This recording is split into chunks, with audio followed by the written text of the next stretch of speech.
In the words of LeBron James, Stephen A. Smith is on a Taylor Swift run against him. As funny as that sounds, it really makes me think, what does it look like when a man cannot take his loss? Although we reference Stephen A. Smith and LeBron James, it's not really about them. It's about the concept of a loss. And we all know the worst kind of loss is one a man cannot admit. Let's talk about it.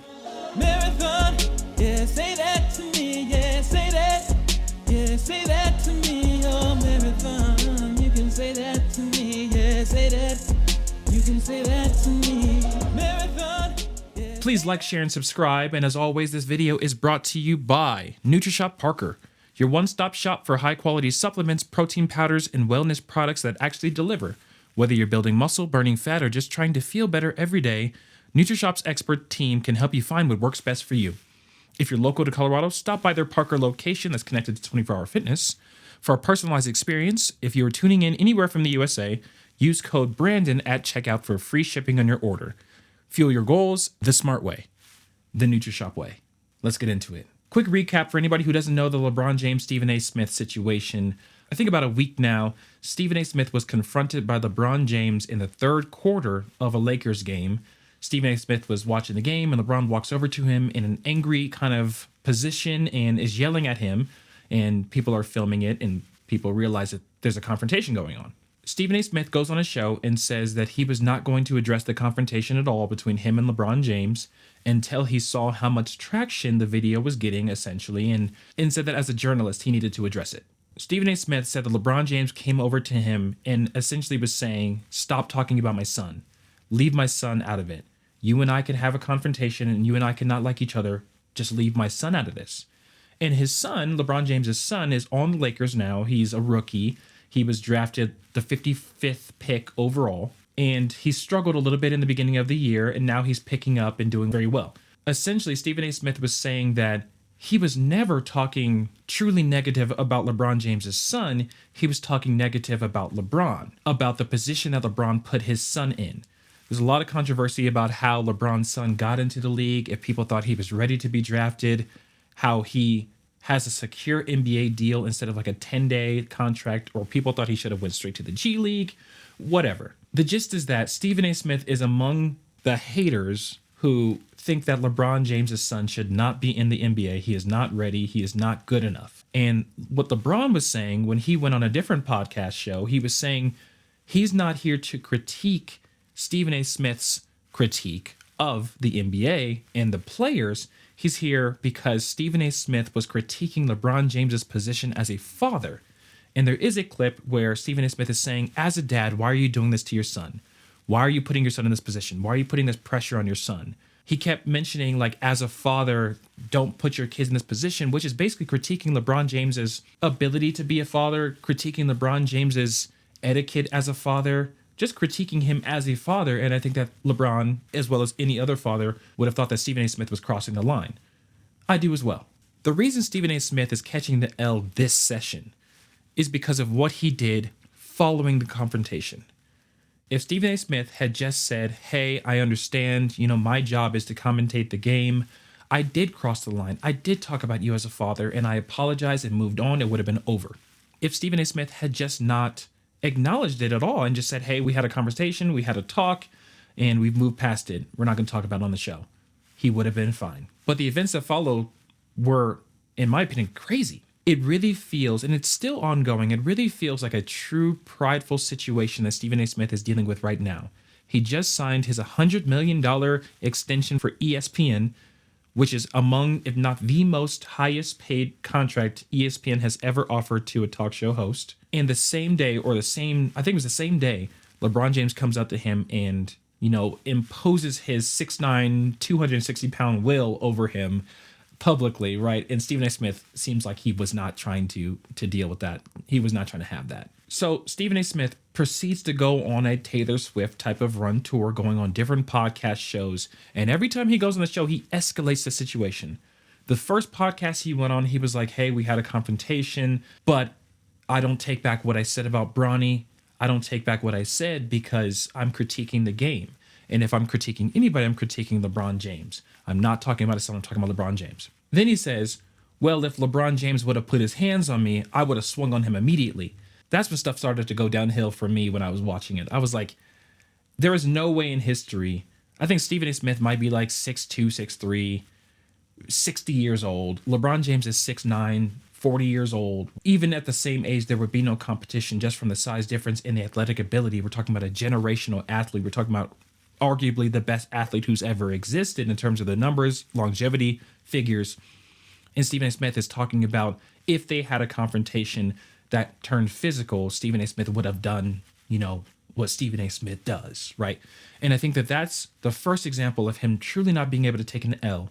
That clip right there proves his pride was involved, proves that he looked at this and he was genuinely intimidated. There's a reason why human beings have the intimidation factor inside of their body. It is for a good reason. It is a safety situation. I think that if Stephen A. Smith had came on a show and said, hey, if we had a confrontation, I would have been afraid. I would have genuinely not wanted to interact with LeBron in that way because he's 6'9", 260. And I think that any rational, normal human being would have been like, facts. We agree. I don't want a competition with LeBron either. He's huge. Whether he can fight or not, there's a reason why there's weight classes in wrestling and in fighting, because size really does make a difference. For Stephen A. Smith to say that he would have swung on him and this would have happened and this would have happened, I'm like, oh, we're dealing with a pride issue. Then he goes into another show saying that LeBron James is not the person that you think he is. He smiles in your face and then stabs you in the back. He even referenced how LeBron James didn't go to Dwayne Wade's ceremony for his retirement, didn't go to Kobe Bryant's memorial, which is really cueing you in that Stephen A. Smith has had a problem with LeBron James this entire time, and now he finally has the keys to open the door and let the floodgates open. He's really airing out what he's always thought about LeBron James, but us, as ESPN watchers, know that throughout the years, since the beginning of him covering LeBron, he's always adamantly said he's never had a problem with LeBron James. Never. So now we're dealing with the fact that you, because you couldn't take an L, have now outed yourself as being a 20-year career liar. If you've been holding in these negative things about LeBron James, and the moment he insults you, you start airing out the reasons why you never liked him, do you think that makes LeBron look worse or you? It's the art of taking an L. You should have just taken your loss, because now look at what's happening. Yes, as a media personality, the controversy does sell tickets. People are watching First Take probably more than they ever have in the last a couple years. But what does that mean long term? We're here for long-term credibility, sustainability. But you're ruining your credibility by going on this run, by proving yourself to be a liar. The media is only as strong as its influence, and its influence is only as strong as its believability. People need to be able to trust you, to watch you, to listen to you. It's about unlocking the portals. Like, I consider my ears, right? Not in any woo-woo sense. I consider my ears portals, right? So I don't fully open them and listen to somebody unless they've proven to be someone trustworthy, someone true, someone reputable. Because if you just have your ears open all the time, who knows what's coming in and who knows what's going to stay in there, right? So I pick the people that I listen to, the people that I watch very carefully, because I do not want to have something that they say really get into my subconscious and then change who I am. Does that make sense? So Stephen A. Smith going on this rant and proving himself to be a liar, now we're looking at him like, what else have you been lying about across the years? Now we're looking at you with a different type of eye. Now we're looking at you with a different type of trust, if any. And I think that that is very dangerous for someone in Stephen A. Smith's position when his entire livelihood is on the basis that he's the number one show, on the basis that he is a media personality, and we have to like him to watch his content. We have to trust him to understand and like his content. We're dealing with an issue here that I don't think he's even fully recognizing. All publicity is not good publicity. Unless someone is lying on you, like let's use the Donald Trump situation. There's a fair amount of lies that were told about Donald Trump, right? Not to make it political or anything, but he gets bad publicity and he gets good publicity.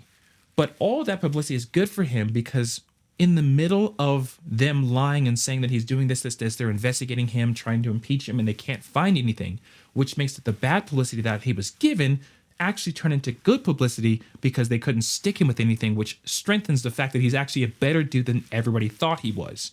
It's the same way with Andrew Tate and his brother. If you are investigated in a Romanian jail, it's pretty clear that Romania is a corrupt governmental system and imprisoned him under false pretenses. So as they imprison him and they're looking for reasons to keep him there, they release him because they can't find anything. The trial is ongoing, of course, but they release him because they can't find anything. If they had found anything, he would have rotted in that jail cell because they want him in jail. Do you understand what I'm saying? That makes Andrew Tate look 10 times more innocent than even the people who followed him thought he was. He's fully been investigated, and they found nothing by people who want to find something. So what does it mean to take an L? A loss is not a negative thing. A loss means that you are available and wanting to grow as a human being. No one is right all the time. That's part of the human experience. But if you cannot take your L, what is it saying about you? What does it say about your growth or your commitment to be better as a human being? We are innately attracted to people who want to be great, who are great, who strive and reach for the stars and want to go to the moon. Like, that is the whole nature of our media specifically. Our entertainment media culture is about people who looked around and said, I don't want what everybody else has. I want more. But if you're not committed to more in your character, as yourself as a person, then what are you doing in the position that you're in? Let's look at other examples of people who are unwilling to take certain L's. I think a great example is Lance Armstrong. The cyclist who was unwilling to take his L for so long eventually cost him his legacy, his titles, and his respect. He's pretty much gone into a void of non-relevance because of these situations. For years, Lance Armstrong was unwilling to admit his performance enhancers. He sued accusers, destroyed reputations, until the day he was forced to admit that he was on performance-enhancing drugs. The longer that you don't admit your loss, the worse it gets. If he had admitted it immediately, he may have been forgiven. He may have got another chance. Like, there's so many different examples of people who admit it early and then they get to keep their legacy. John Jones, perfect example. Tested positive for cocaine, tested positive for all these other things, essentially admitted he was on cocaine, and people still consider him the best UFC fighter ever.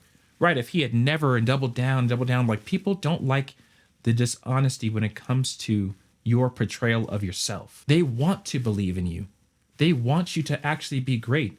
And if you're not, they're willing to forgive you because you still are a little bit above the top. You're a little bit above the rest, and that's okay. But the longer you go without admitting it, the lower you seem. And then people start to look at you like, wait, maybe you don't belong in the position. Maybe we were wrong. You duped us all. Another fighting example is Conor McGregor. You know, during the fight with him and Khabib, of course, promoting it, you have to, talk your stuff and you have to say, I'm going to kill you, all this stuff. But after the fight, typically a fighter who loses says, hey, man, this guy was the better fighter that night. I understand. We all get caught every once in a while. We all catch our L.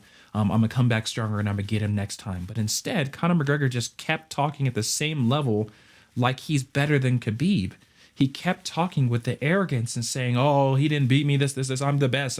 Like, obviously not those exact words, but people looked at him strange. It was like, wait a minute. Your pride is now clouding facts. Your pride is now making you look strange. Your pride is now making you look like less than the fighter that we thought you were. And it keeps getting worse and worse and worse to where there's not a big draw for Conor McGregor anymore. People are now online, and I'm online watching a lot of the comments, reading it. People are not really talking about Conor McGregor in the same reverence they used to. It's because they really are looking at a man who is not in control of his pride, not in control of his thought process and his emotions to the degree where he can't even accept a clear, definitive loss. Very strange. So why do men struggle with pride? Even people who have reached the mountaintop, like Stephen A. Smith. And I think that that's very clear cut. He's reached the mountaintop. He's the most highest paid ESPN personality pretty much ever. Why does someone like Stephen A. Smith struggle? And of course, before I go on any further, I want to be clear that this is my opinion of what is happening to Stephen A. Smith. He may have a genius media situation he's brewing, and the reason why he's talking about LeBron James is because of this, and his position well, and all his superiors are involved, and they're all giving him the green light to move forward. But in terms of just what it means to be a man, this is the position that I see it, and this is a position that I'm taking when I'm talking about it. So Respectfully, this is how I'm going to approach it.